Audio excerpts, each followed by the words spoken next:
नमस्कार साथियों, स्वागत है आप सभी का अपने चैनल ज्ञान की धारा में। आप सभी दोस्तों को मेरा कोटि कोटि प्रणाम। जय श्री कृष्ण, राधे राधे। दोस्तों भगवत गीता के वक्ता भगवान श्री कृष्ण हैं।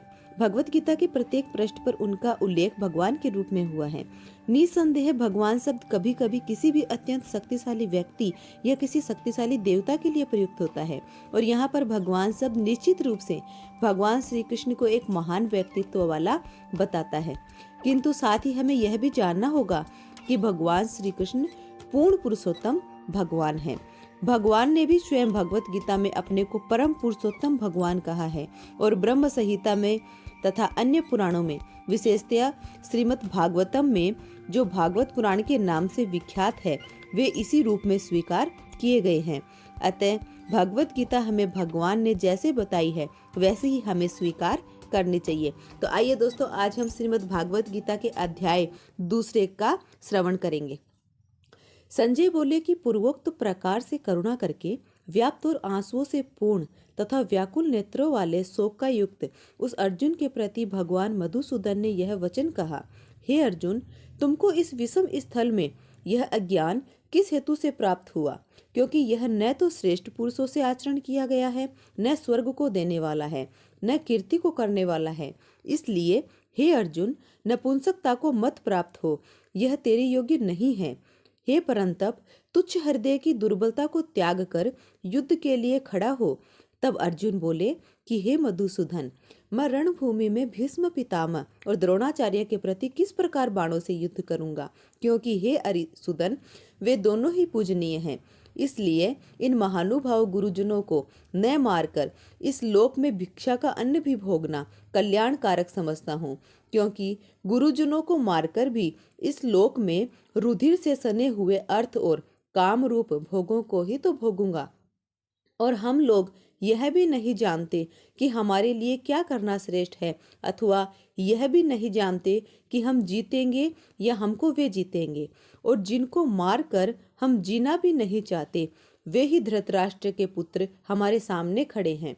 इसलिए कायरता रूप दोष करके उपहत हुए स्वभाव वाला और धर्म के विषय में मोहित चित्त हुआ मैं आपसे पूछता हूँ, जो कुछ निश्चय किया हुआ कल्याण कारक साधन हो वह मेरे लिए कहिए, क्योंकि मैं आपका शिष्य हूँ। इसलिए आपके शरण हुए मेरे को शिक्षा दीजिए, क्योंकि भूमि में निष्कंटक धन धान्य संपन्न राज्यों को और देवताओं के स्वामीपन को प्राप्त होकर भी मैं उस उपाय को नहीं देखता हूँ जो कि मेरी इंद्रियों के सुखाने वाले शोक को दूर कर सके। संजय बोले, हे राजन, निद्रा को जीतने वाले अर्जुन अंतर्यामी श्री कृष्ण महाराज के प्रति इस प्रकार कहकर फिर श्री गोविंद भगवान से युद्ध नहीं करूंगा ऐसे स्पष्ट कहकर चुप हो गए।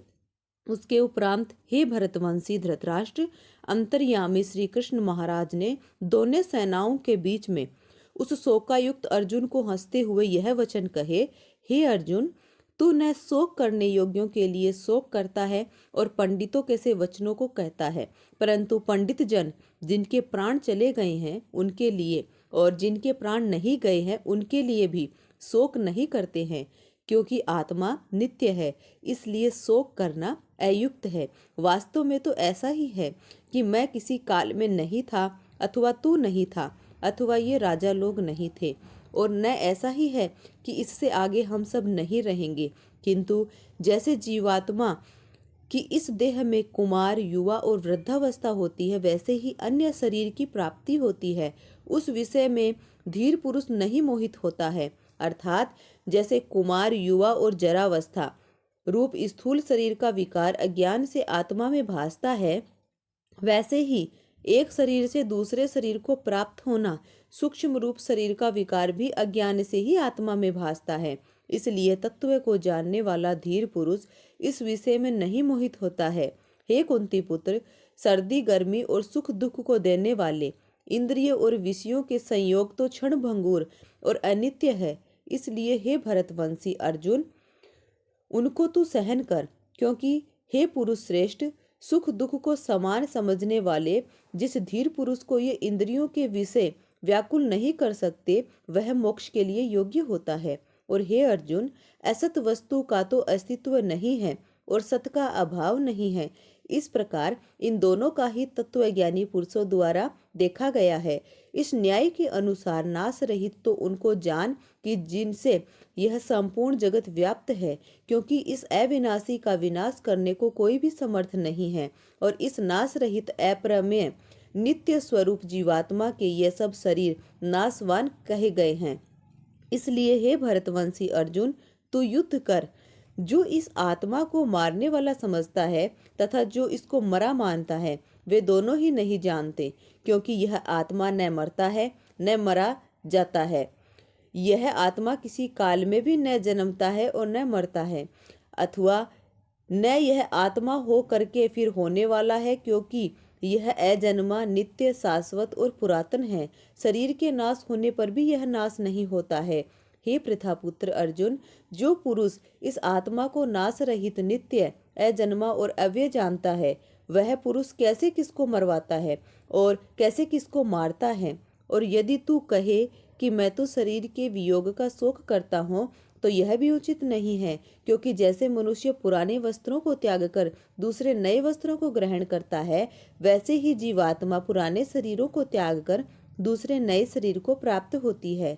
हे अर्जुन, इस आत्मा को शस्त्रादि काट नहीं सकते और इसको आग जला नहीं सकती और इसको जल गीला नहीं कर सकता और वायु सुखा नहीं सकती, क्योंकि यह आत्मा अछेद्य है। यह आत्मा अदाह्य, अल्केद्य और अशोष्य है तथा यह आत्मा निसंदेह नित्य, सर्वव्यापक, अचल, स्थिर रहने वाली और सनातन है।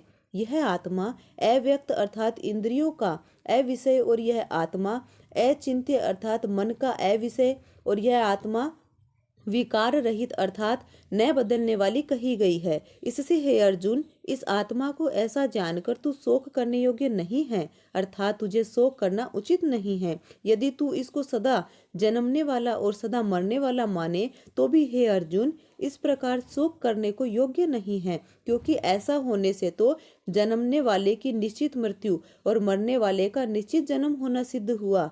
इससे भी तू इस बिना उपाय वाले विषय में शोक करने को योग्य नहीं है। यह विस्मादिकों के शरीर मायामय होने से अनित्य है, इससे शरीरों के लिए भी शोक करना उचित नहीं, क्योंकि हे अर्जुन, संपूर्ण प्राणी जन्म से पहले बिना शरीर वाले और मरने के बाद भी बिना शरीर वाले ही हैं। केवल बीच में ही शरीर वाले प्रतीत होते हैं, फिर उस विषय में क्या चिंता है। हे अर्जुन, यह आत्म तत्व बड़ा गहन है, इसलिए कोई महापुरुष ही इस आत्मा को आश्चर्य की जो देखता है, और वैसे ही दूसरा कोई महापुरुष ही आश्चर्य की जो इसके तत्व को कहता है, और दूसरा कोई ही इस आत्मा को आश्चर्य की जो सुनता है, और कोई कोई सुनकर भी इस आत्मा को नहीं जानता। हे अर्जुन, यह आत्मा सबके शरीर में सदा ही अवध्य है, इसलिए संपूर्ण भूत प्राणियों के तू शोक करने को योग्य नहीं है और अपने धर्म को देखकर भी तू भय करने को योग्य नहीं है, क्योंकि धर्मयुक्त युद्ध से बढ़कर दूसरा कोई कल्याणकारक कर्तव्य क्षत्रिय के लिए नहीं है।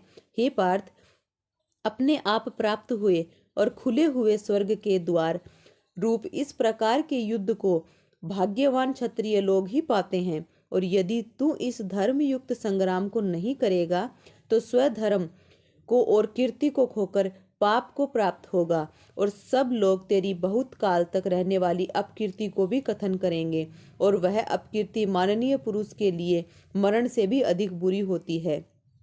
और जिनके तो बहुत माननीय होकर भी अब तुच्छता को प्राप्त होगा, वे महारथी लोग तुझे भय के कारण युद्ध से उपराम हुआ मानेंगे, और तेरे वैरी लोग तेरे सामर्थ्य की निंदा करते हुए बहुत से न कहने योग्य वचनों को कहेंगे।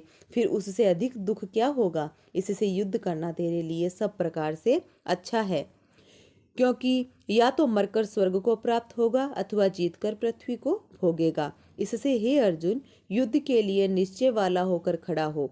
यदि तुझे स्वर्ग तथा राज्य की इच्छा ना हो तो भी सुख दुख लाभ हानि और जय पराजय को समान समझकर उसके उपरांत युद्ध करने के लिए तैयार हो। इस प्रकार युद्ध करने से तू पाप को प्राप्त नहीं होगा। हे पार्थ, यह बुद्धि तेरे लिए ज्ञान योग के विषय में कही गई, और इसी को अब निष्काम कर्म योग के विषय में सुन। जिस बुद्धि से युक्त हुआ तू कर्मों के बंधन को अच्छी तरह से नाश करेगा, इस निष्काम कर्म योग में आरंभ का अर्थात बीज का नाश नहीं है और उल्टा फल रूप दोष भी नहीं होता है। इसलिए इस निष्काम कर्म रोग रूप धर्म का थोड़ा भी साधन जन्म मृत्यु रूप महान भय से उद्धार कर लेता है। हे अर्जुन, इस कल्याण मार्ग में निश्चयात्मक बुद्धि एक ही है और अज्ञानी सकामी पुरुषों की बुद्धियां बहुत भेदों वाली अनंत होती है। हे अर्जुन, जो सकामी पुरुष केवल फल श्रुति में प्रीति रखने वाले, स्वर्ग को ही परम श्रेष्ठ मानने वाले और इससे बढ़कर और कुछ नहीं है ऐसे कहने वाले हैं, वे अविवेकी जन जन्म रूप कर्म फल को देने वाली और भोग तथा ऐश्वर्य की प्राप्ति के लिए बहुत सी क्रियाओं के विस्तार वाली इस प्रकार की जिस दिखाऊ शोभायुक्त वाणी को कहते हैं, उस वाणी द्वारा हरे हुए चित्त वाले तथा भोग और ऐश्वर्य में आसक्ति वाले उन पुरुषों के अंतःकरण में निश्चयात्मक बुद्धि नहीं होती है। हे अर्जुन, सब वेद तीनों गुणों के कार्य रूप संसार को विषय करने वाले अर्थात प्रकाश करने वाले हैं। इसलिए तू असंसारी अर्थात निष्कामी और सुख दुख आदि द्वंद्वों से रहित नित्य वस्तु में स्थिर तथा योग क्षेम को न चाहने वाला और आत्मपरायण हो, क्योंकि मनुष्य का सब ओर से परिपूर्ण जलाशय के प्राप्त होने पर छोटे जलाशय में जितना प्रयोजन रहता है, अच्छी प्रकार ब्रह्म को जानने वाले ब्राह्मण का भी सब वेदों में उतना ही प्रयोजन रहता है। अर्थात जैसे बड़े जलाशय के प्राप्त होने पर जल के लिए छोटे जलाशयों की आवश्यकता नहीं रहती, वैसे ही ब्रह्मानंद की प्राप्ति होने पर आनंद के लिए वेदों की आवश्यकता नहीं रहती। इससे तेरा कर्म करने मात्र में ही अधिकार होवे, फल में कभी नहीं, और तू कर्मों के फल की वासना वाला भी मत हो तथा तेरी कर्म न करने में भी प्रीति न होवे। हे धनंजय, आसक्ति को त्याग कर तथा सिद्धि और असिद्धि में समान बुद्धि वाला होकर योग में स्थित हुआ कर्मों को कर। यह समत्व भाव ही योग नाम से कहा जाता है। इस समत्व रूप बुद्धि योग से सकाम कर्म अत्यंत तुच्छ है। इसलिए हे धनंजय, समत्व बुद्धि योग का आश्रय ग्रहण कर, क्योंकि फल की वासना वाले अत्यंत दीन है। समत्व बुद्धि युक्त पुरुष पुण्य पाप दोनों को इस लोक में ही त्याग देता है, अर्थात उनसे लिपायमान नहीं होता। इससे समत्व बुद्धि योग के लिए ही चेष्टा कर। यह समत्व बुद्धि रूप योग ही कर्मों में चतुरता है, अर्थात कर्म बंधन से छूटने का उपाय है, क्योंकि बुद्धि योग युक्त ज्ञानी जन कर्मों से उत्पन्न होने वाले फल को त्याग कर जन्म रूप बंधन से छूटे हुए निर्दोष अर्थात अमृतमय परम पद को प्राप्त होते हैं। हे अर्जुन, जिस काल में तेरी बुद्धि मोह रूप दलदल से बिल्कुल तर जाएगी, तब तुम सुनने योग्य और सुने हुए के वैराग्य को प्राप्त होगा। जब तेरी अनेक प्रकार के सिद्धांतों को सुनने से विचलित हुई बुद्धि परमात्मा के स्वरूप में अचल और स्थिर ठहर जाएगी, तब तू समत्व रूप योग को प्राप्त होगा। इस प्रकार भगवान के वचनों को सुनकर अर्जुन ने पूछा कि हे केशव, समाधि में स्थित स्थिर बुद्धि वाले पुरुष का क्या लक्षण है और स्थिर बुद्धि पुरुष कैसे बोलता है, कैसे बैठता है, कैसे चलता है। उसके उपरांत श्री कृष्ण महाराज बोले कि हे अर्जुन, जिस काल में यह पुरुष मन में स्थित संपूर्ण कामनाओं को त्याग देता है, उस काल में आत्मा से ही आत्मा में संतुष्ट हुआ स्थिर बुद्धि वाला कहा जाता है तथा दुखों की प्राप्ति में उद्वेग रहित है। मन जिसका और सुखों की प्राप्ति में दूर हो गई है, स्पृहा जिसकी तथा नष्ट हो गए हैं, राग भय और क्रोध जिसके, ऐसा मुनि स्थिर बुद्धि कहा जाता है। जो पुरुष सर्वत्र स्नेह रहित हुआ उन शुभ तथा अशुभ वस्तुओं को प्राप्त होकर न प्रसन्न होता है और न द्वेष करता है, उसकी बुद्धि स्थिर है। और कछुआ अपने अंगों को जैसे समेट लेता है, वैसे ही यह पुरुष जब सब ओर से अपनी इंद्रियों को इंद्रियों के विषयों से समेट लेता है, तब उसकी बुद्धि स्थिर होती है। यद्यपि इंद्रियों के द्वारा विषयों को न ग्रहण करने वाले पुरुष के भी केवल विषय तो निवृत्त हो जाते हैं, परंतु रात नहीं निवृत्त होता, और इस पुरुष का तो राग भी परमात्मा को साक्षात करके निवृत्त हो जाता है। और हे अर्जुन, जिससे कि यत्न करते हुए बुद्धिमान पुरुष के भी मन को यह प्रथमन स्वभाव वाली इंद्रियां बलात् हर लेती है। इसलिए मनुष्य को चाहिए कि उन संपूर्ण इंद्रियों को वश में करके समाहित चित्त हुआ मेरे परायण स्थित होवे, क्योंकि जिस पुरुष के इंद्रियां वश में होती है उसकी ही बुद्धि स्थिर होती है। हे अर्जुन, मन सहित इंद्रियों को वश में करके मेरे परायण न होने से मन के द्वारा विषयों का चिंतन होता है और विषयों को चिंतन करने वाले पुरुष की उन विषयों में आसक्ति हो जाती है और आसक्ति से उन विषयों की कामना उत्पन्न होती है और कामना में विघ्न पड़ने से क्रोध उत्पन्न होता है। क्रोध से अविवेक अर्थात मूढ़ भाव उत्पन्न होता है और अविवेक से स्मरण शक्ति भ्रमित हो जाती है और स्मृति के भ्रमित हो जाने से बुद्धि अर्थात ज्ञान शक्ति का नाश हो जाता है और बुद्धि के नाश होने से यह पुरुष अपने श्रेय साधन से गिर जाता है। परंतु स्वाधीन अंतःकरण वाला पुरुष राग द्वेष से रहित अपने वश में की हुई इंद्रियों द्वारा विषयों को भोगता हुआ अंतःकरण की प्रसन्नता अर्थात स्वच्छता को प्राप्त होता है। उस निर्मलता के होने पर इसके संपूर्ण दुखों का अभाव हो जाता है और उस प्रसन्न चित्त वाले पुरुष की बुद्धि शीघ्र ही अच्छी प्रकार स्थिर हो जाती है। हे अर्जुन, साधन रहित पुरुष के अंतःकरण में श्रेष्ठ बुद्धि नहीं होती है और उस अयुक्त के अंतःकरण में आसक्ति भाव भी नहीं होता है और बिना आसक्ति भाव वाले पुरुष को शांति भी नहीं होती। फिर शांति रहित पुरुष को सुख कैसे हो सकता है? क्योंकि जल में वायु नाव को जैसे हर लेता, वैसे ही विषयों में विचरती हुई इंद्रियों के बीच में जिस इंद्रिय के साथ मन रहता है वह एक ही इंद्रिय इस अयुक्त पुरुष की बुद्धि को हरण कर लेती है। इससे हे महाबाहो, जिस पुरुष की इंद्रियां सब प्रकार इंद्रियों के विषयों से वश में की हुई होती है उसकी बुद्धि स्थिर होती है। और हे अर्जुन, संपूर्ण भूत प्राणियों के लिए जो रात्रि है उसे नित्य शुद्ध बोध स्वरूप परमानंद में भगवत को प्राप्त हुआ योगी पुरुष जानता है और जिस नासवान क्षण भंगुर सांसारिक सुख में सब भूत प्राणी जागते हैं, तत्व को जानने वाले मुनि के लिए वह रात्रि है।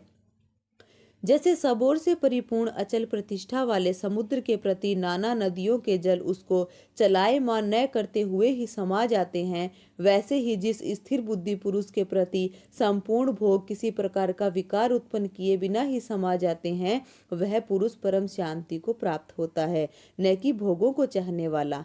क्योंकि जो पुरुष संपूर्ण कामनाओं को त्याग कर ममता रहित और अहंकार रहित स्पृहा रहित हुआ बरतता है वह शांति को प्राप्त होता है। हे अर्जुन, यह ब्रह्म को प्राप्त हुए पुरुष की स्थिति है। इसको प्राप्त होकर योगी कभी मोहित नहीं होता और अंत काल में भी इस निष्ठा में स्थित होकर ब्रह्मानंद को प्राप्त हो जाता है। दोस्तों, यह था हमारा आज का भगवत गीता का दूसरे अध्याय का संपूर्ण सार। अगली वीडियो में हम गीता के तीसरे अध्याय का महात्म्य सुनेंगे। इस वीडियो को आप अपने परिवार के जितने भी सदस्य हैं उनको शेयर जरूर करना और अधिक से अधिक शेयर करके इस वीडियो को आप बाकी लोगों को भी सुनाने का प्रयास करना, ताकि वह भी इसे सुनकर इसका पुण्य लाभ प्राप्त कर सके। आप सभी अपना प्रेम, सहयोग और विश्वास इसी तरह से बनाए रखना और कमेंट सेक्शन में एक बार जय श्री कृष्ण अवश्य लिखना। और आपके अपने इस चैनल ज्ञान की धारा को जिसने भी सब्सक्राइब नहीं किया है, नए दर्शक हैं, माताएं, बहनें, भाई हैं, वो चैनल को सब्सक्राइब करके बेल आइकन पर क्लिक कर दें, ताकि आपको मेरी ऐसी ही हर एक नई आने वाली ज्ञानवर्धक वीडियो, कथाओं का और गीता जी के अध्याय और महात्म का नोटिफिकेशन सबसे पहले मिलता रहेगा। तो चलिए दोस्तों, मिलते हैं अब एक नई वीडियो में गीता के तीसरे अध्याय के महात्म्य के साथ। तब तक के लिए आप सभी को मेरा प्रणाम। जय श्री कृष्णा। राधे राधे दोस्तों, आप सभी को।